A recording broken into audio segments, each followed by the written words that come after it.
Okay, everybody, we're gonna talk about Woodshop lubricants in this video.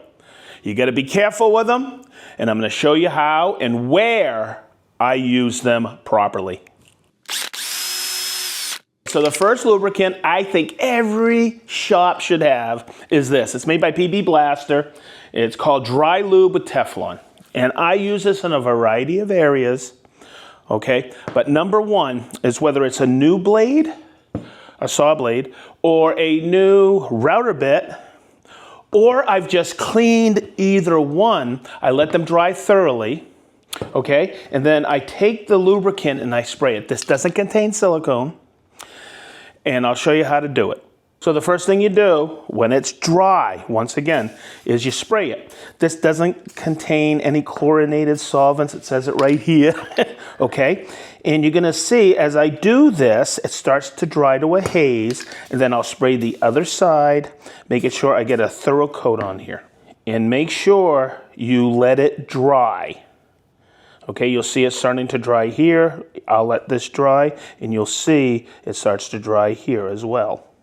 What this does is this coats it, and when it's a haze, I take very carefully, I take a rag and just buff it. What this does is amazing. It's like cutting through butter or routing through butter afterwards. And I'm just gonna take this and start to buff it here.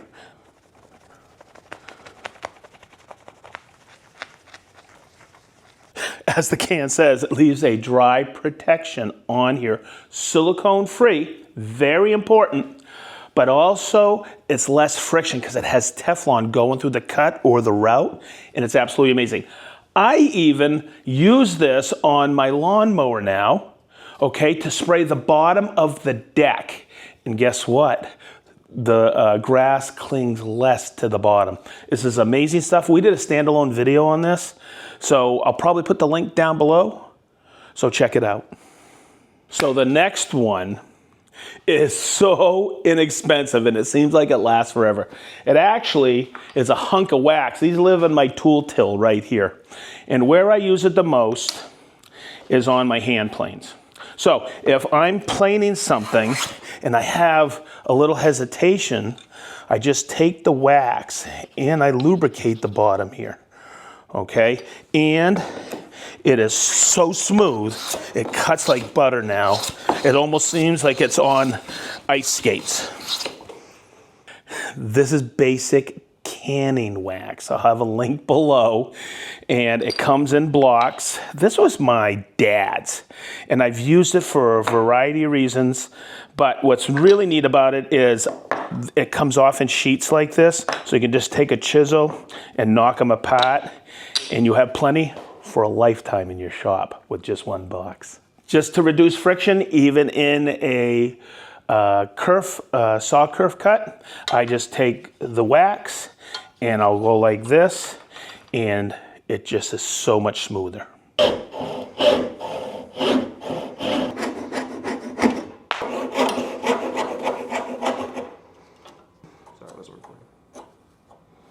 I have always had this in my shop for my hand tools, and I've found other applications for it. Speaking of applications, this is the applicator. Yes, there's links below. Yes, I've done videos including both of these. But what I want to point out is I always have one of these in my till, and I get laughed at about it. But guess what? It's perfect. I use camellia oil in the applicator when I go and I store my hand tools. And it's pretty simple. You load this up right here, and when I'm storing, I go like this real quick, and I'll get a little in here, and then I take that old sock that was going to be thrown away, and I just wipe it down. This prevents it. It's a protectant. It prevents it from rusting, and guess what? I'm also cleaning. It is a must-have in a hand tool shop. And while I'm at it, on all the screw threads, I put a little oil, just a drop like this, before I store it. And it just makes everything work so well when I pull it out of my storage to use. Big results come in small packages sometimes. This is called Renaissance wax, and I use it in a variety of areas in the shop and on furniture. So what it is it's a wax. They call it a microcrystalline wax polish. A lot of conservators in museums use this stuff, but a little is a lot. And where I use it probably most of the time is for a lubricant on my table saw fence. And when I say a little is a lot, it's like any wax, put some on here like this, and you don't have to go overboard. The thing with Renaissance wax, and that's enough by the way, is you gotta let it dry for just a couple of minutes. And then you take a clean cloth, of course I'm gonna use my old socks, and I'm gonna buff it. And it makes a huge difference when I'm sliding a piece of wood through here when I'm ripping, especially hardwood. So another place I use this Renaissance wax is if I have drawers like this, which I've had forever in my shop, or even in a house or an old piece of furniture.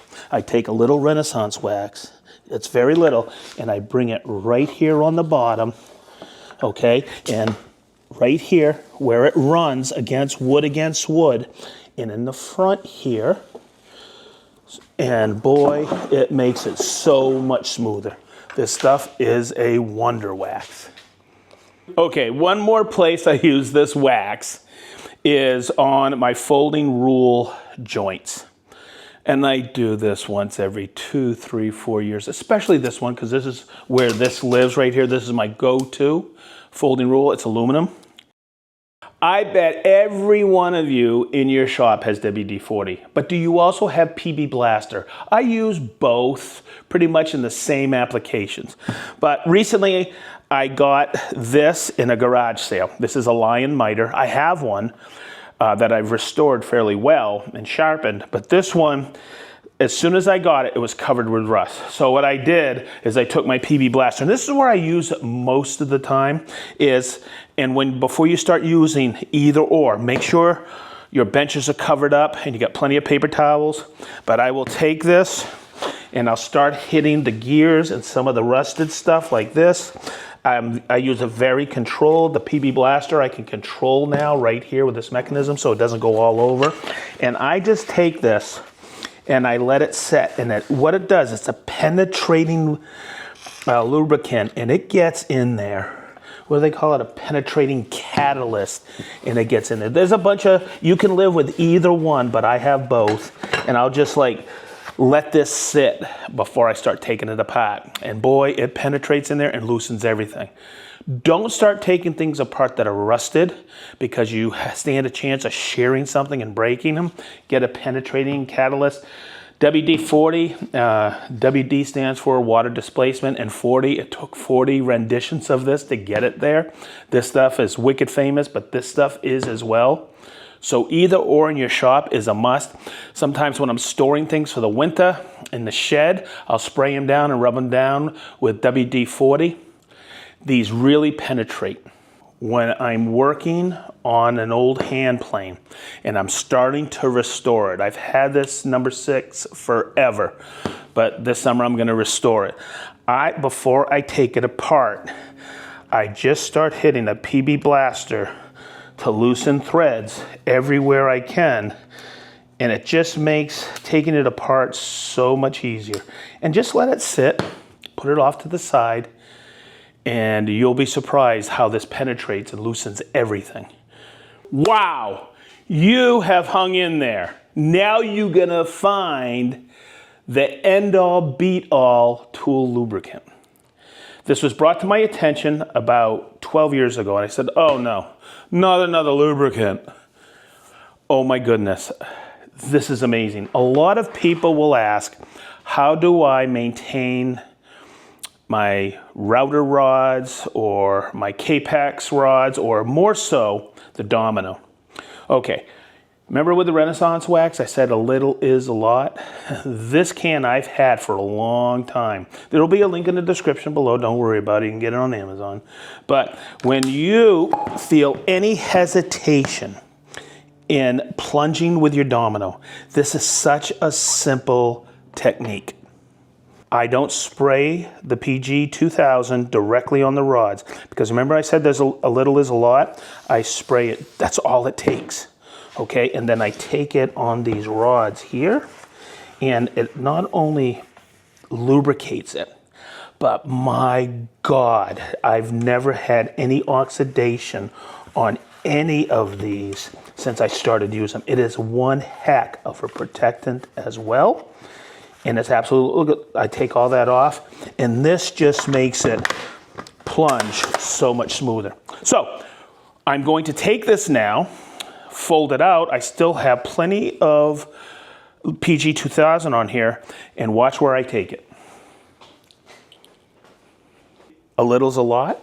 I take it over and I put it on my Capex sliding compound miter saw rods.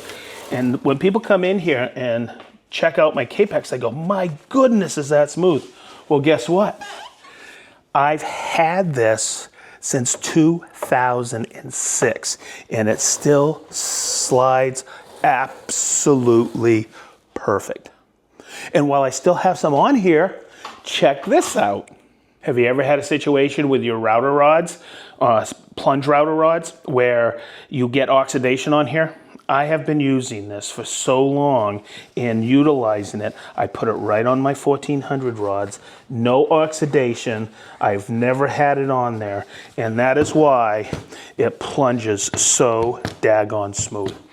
PG 2000 is what I always recommend in a shop for power tools and lubrication on rods. So some of you in the shop may be thinking, wow, there's transference with different silicones or different oils. I don't have that problem. I never have. Just use it sparingly. Okay, so I hope this video helped, because I've maintained my tools over all these years. I've protected them, but also a simple piece of canning wax makes them work even better. From hand tools to saw blade protectant and making and putting Teflon on there to make it slide easier, to loosening screws on old tools, to making sure your Domino 1400 Capex runs smooth. This video is about lubricants. In the comments below, tell me your favorite lubrication, and maybe I'm missing something. So, as we always say from the SedgeTool shop, be positive, stay sharp, and we mean, woo, wicked sharp.